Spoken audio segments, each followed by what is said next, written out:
I was wanting to talk a wee bit about my experience of having had the coronavirus. When I was going through it at the time, there didn't seem to be a lot of real world kind of information online about what to expect and what the symptoms are, and everyone's varies so much. And you're seeing a lot of stuff by the NHS and official government websites, but it was hard to kind of get some real world information. So I was just hoping to pass a wee bit of that on so that it could maybe help people if something they have to deal with. Now, I know this terrible pandemic has taken many lives, and I've been exceptionally fortunate that I clearly didn't have it as bad as some people. And what's terrifying about this virus is it's not linear. You get some people that are very fit and very healthy that succumb in terrible ways, that get very ill, are sometimes hospitalised, and sadly some even pass away. And then some people appear to not be that fit, not that healthy, and get nothing more than a sniffle. So you kind of never know what you're going to get. I can only speak from my experience and what I realised about it. And one of the things that I noticed, I had it for, I would say, maybe initially, I had a period of maybe about 8 days where I had real bad flu aches, terrible fever, very disorientated. And the thing was, at no point did it feel natural. It almost felt as if I'd been poisoned. I'm ashamed to say, many flu bugs, and I've had pneumonia before, I've had stuff like that before, so I kind of know the difference, and it did feel different. It felt, I don't know if it's the right thing to say, but it felt artificial, it felt foreign to my body, so there was all kinds of strange things going on. But obviously I had the fever, the aches, very delirious, felt very ill for maybe about 8 or 9 days. Weirdest thing happened on maybe about the 9th day. I woke up. When I tell you I felt fine, it was as if Tony Stark had went, nothing. I felt perfectly okay. It wasn't a case of I felt better. I felt nothing.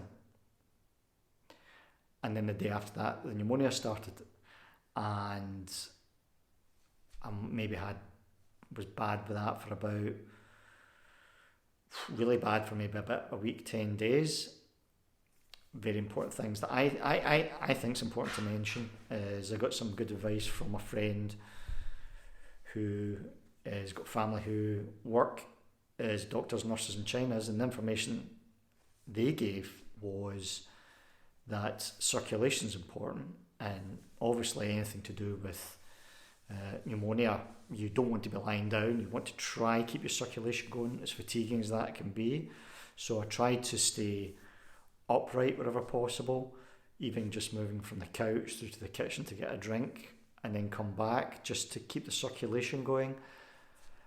And I found very helpful. Another thing that I thought was really important was I'd heard that drink warm fluids, and it certainly seemed to follow when I drank warm water or warm teas or that. It did seem to help the mucus loosen and I could breathe much easier.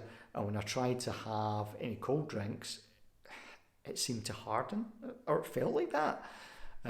So for me personally, warm fluids seem to make a difference. Now, being that I always have a kind of problem with dairy anyway, I knew immediately to stay away from dairy products. For me, that can be mucoid thickening, make your mucus a bit thicker, and I wanted to avoid that making things worse for myself. So the things that I did was to make sure I get plenty of rest, but stay upright, get out of my bed, keep the circulation going, drink lots of warm fluids, eat very healthy food, take my vitamin C, my vitamin D, and do all the things that I could to get over it as quick as possible. Now, the real problem, the big issue with it, and I don't like to use these new generic trendy terms that come out, and the buzzword now is long COVID, but I did notice that for when I was finally, after about 3 weeks, when I was trying to kind of get my mojo back, even when I went to walk around the garden, I would literally, my legs would be shaking and cramping as if I'd done a heavy workout. And it wasn't a case of, well, the next day I'll walk slightly further. I had to wait 2 days before I could even walk around the garden again. And every time, let me tell you, every time I walked a wee bit further, it felt the same again. It was like breaking new ground. And it took me ages till I could kind of walk around the neighbourhood. And I was just kind of that frightened. I felt like my heart was going to explode and I could hardly breathe. I was that frightened and that fatigued by all this that I would only go up. We've got an upstairs, downstairs. I would only go upstairs, hopefully once a night to go to bed. That's how kind of weak I felt. So it was very, very bitter pill for me to swallow, being a personal trainer and being a competitive powerlifter from my sins, that it felt like just getting back to normal stuff was starting from scratch. And when I finally did get back to the gym, and this is, let me tell you, after about maybe 6 weeks down the line, when I tell you I was doing mobility exercises and getting inflammation everywhere, I was doing, if I would do bench press with just the plain bar, my shoulders and elbows and wrists and neck would just flare up and I felt like I had a flu in them. And this all happened originally back in March of last year, so wow, 11 months. I wouldn't say I'm perfect yet. I'm pretty fit and pretty healthy. In fact, not bad at all. The one thing I have noticed is that I get a wee bit more inflammation than I used to, especially in respect of my hips and my back.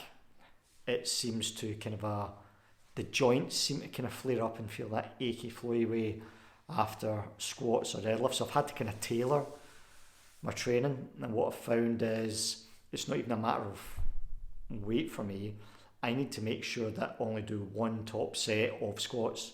And I've tried it kind of every way, but when I work up to my working set, I can do one set of 5 reps. It wouldn't matter if it's 60 kilo, 80 kilo, makes no difference. What if I do any more? If I do 2 or 3, that's me decimated for the week. I don't mean just my muscles. Dear God, if it was only DOMs I had to worry about, it's my whole central nervous system. So I think it's left a wee bit of a legacy, but nothing I haven't been able to work round, but work round it I've had to. And sometimes I think we just have to swallow our pride a wee bit about these things. Can I still train? Yes. And until I tore my freaking quadricep in December, I built back up to 190 kilo squat, which for me is actually quite good. So there's a timeline, that's a good point, there's a timeline from March and then finally to December, I got back to pretty much my best. Then I injured myself and then I had to do light training because I've got a sore hip and a bad quad. But now I'm rebuilding another way. But central nervous system wise, it's taught me a lot that I need to sometimes back off because my old central nervous system's not what it used to be. 51, I suppose that's possibly part to do with it as well. And I'm going to talk actually in another video about powerlifting in the over 50s, specifically powerlifting in the over 50s with bad genetics like mine. So hopefully that'll be of use to people too. So thanks very much for listening. I hope it's been of some value to you. If you've got any questions about your own experience or anything more you'd like to know about how to get back to training after coronavirus, feel free to message me. I'll be happy to answer your questions. I'm going to be doing a few more videos just because I want to try help. I'm a personal trainer by nature, it's what I do. So be really good if you could subscribe, hit the like button and hit the wee notification bell, and hopefully there'll be some good stuff coming. Thanks for listening.